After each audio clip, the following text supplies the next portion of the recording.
এই যে বাদাম খায় আর পার্কে পার্কে ঘুরে বেড়ায়, তোমার কেমন লাগে? লাগে ভালো। ভালো লাগে। তাহলে কক্সবাজার যাই গিয়া, হ্যাঁ ল বাদাম খাও না কে?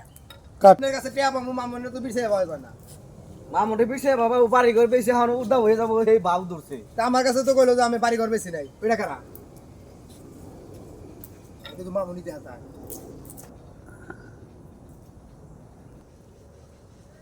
এই তোমার মামুন বলে পাও না, তো মামুটি কইছে এই যে মামুন দেখছা কি ব্যাপার? ভাই আপনি জানেন আমি এখানে মানে সেটা তো জানার বিষয় তোমার না। কারণ আমি শুনলাম আমি তোমার কাছে টাকা পাবো 5 লাখ। আমি শুনলাম তুমি 4 তলা বাড়ি বেচছো। আমার টাকা দেওয়ার কথা ছিল, বাড়ি বেচা, তুমি তো আমার টাকা দিলা না।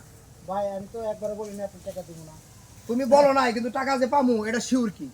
টাকা দিয়ে দেবো ভাই। আর তুমি আমার টাকা না দিয়ে এই পার্কে পার্কে প্রেমিকা নিয়ে ঘুরতাছ, বাদাম খাইতেছো মনে আমার মনের সুখে বাদাম খাইতাছ। হ্যাঁ ভাই তোমার তো এমনি এমনি ছাইরা দেওয়া চলে না। ভাই ওঠো ভাই অপমান করেন না ভাই। ওঠো তুমি। এটা আমি হাত তোলার আগে তোমার ওঠা উচিত। ওরো দাঁড়াও দাঁড়াও। এই আপনি বাড়ি করলেন আমার বাড়ির পাশে। পাশে দেয়ার আসলে আছে তো কি? এর তোমার কি এর পরিচয়? আমার সাথে রিলেশন তা এ ভাই কারণ আপনার টাকা দিয়ে দেবো, আপনি আমার মারলে কি টাকা পাবেন? টিয়া দিয়ে দিবা মানে? এটা টাকা পাবেন, টাকা দিব ভাই। কবে দিবা না এখন?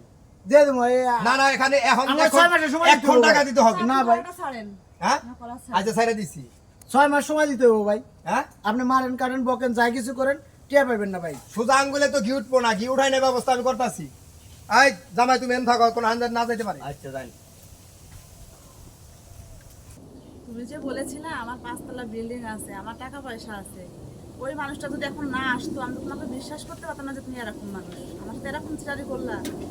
হ্যাঁ, আজকের থেকে তোমার সাথে আমার আর চলে না। এই জায়গা থেকে আজকের থেকে তোমার সাথে আমার ব্রেকআপ। আর কখনো তুমি আমার পিছনে ঘুরবা না, ঠিক আছে? শোনো ভালো, আমি বলেছিলাম না যে টাকা পয়সা তার বিল্ডিং দেখে তুমি তাকে ভালোবাসছো, আজ আমি গরিব বলে তাই আমাকে ছেড়ে তুমি মামুন ভাইয়ের হাত ধরছো। আমি বলেছিলাম একদিন তার আসল রূপ তুমি পেয়ে যাবে, আমার কথাটাই সত্য হইল। তুমি ভুল বোঝো না, আমি ব্যাপারটা আসলে বুঝতে পারিনি যে আসলে ব্যাপারটা এরকম হয়ে যাবে। ঠিক আছে, তুমি আজকে থেকে আমি বুঝলাম তুমি আমার জন্য পারফেক্ট। তাহলে এতদিনে বুঝতে পারছো? তুমি পরে বুঝতে পেরেছি। একে একে সবকিছু আমার হারিয়ে গেল। লাস্ট ফিনিশিংয়ে একটা প্রেমিকা ছিল, তাও হারিয়ে গেল। আল্লাহ পাক হয়তো চাইছে আমার একা জীবনটাই সর্বোচ্চ ভালো। তা আল্লাহর কাছেও আমি ফরিয়াদ করি, আল্লাহ তুমি যেভাবেই রাখো ভালো রাখো, সুস্থ রাখো। একা জীবনটাই আমার পারফেক্ট জীবন।